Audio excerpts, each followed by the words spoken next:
திருப்பூர் வீரபாண்டி அரசு மேல்நிலைப் பள்ளியில் போதிய வகுப்பறைகள் இல்லாததால் மாணவர்கள் மொட்டை மாடி நடைபாதையில் அமர்ந்து கல்வி கற்கும் நிலை ஏற்பட்டுள்ளது.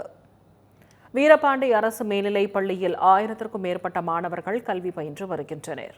இந்த நிலையில் பள்ளியில் போதிய வகுப்பறைகள் இல்லாததால் மொட்டை மாடி, பள்ளி வராண்டா, நடைபாதைகளில் அமர்ந்து மாணவர்கள் கல்வி பயிலும் அவல நிலை ஏற்பட்டுள்ளது. இது தொடர்பான காட்சிகள் வெளியாகி வைரலான நிலையில் சம்பந்தப்பட்ட பள்ளியில் மாவட்ட முதன்மை கல்வி அலுவலர் காளிமுத்து ஆய்வு மேற்கொண்டார். பின்னர் செய்தியாளர்களை சந்தித்த அவர் வகுப்பறைகள் அமைப்பதற்கான பணிகள் நடைபெற்று வருவதாகவும் விரைவில் வகுப்பறைகள் அமைக்கப்படும் எனவும் உறுதியளித்தார்.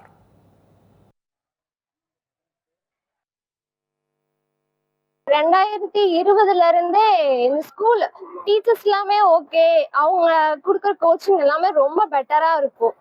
அவங்க கொடுக்குற ஹார்ட் ஒர்க், டெய்லியும் அவங்க ஸ்டூடெண்ட்ஸ்க்கு எடுக்கிற எஃபெக்ட், ஸ்பெஷல் கிளாஸ், ஸ்போர்ட்ஸ் இந்த மாதிரி எல்லாத்துலயுமே ரொம்ப பெஸ்டாவே பண்ணுவாங்க. ஸ்ட்ரென்த் ஹையரா இருக்கு, கிளாஸ் ரூம்ஸ் ரொம்ப கம்மியா இருக்கு.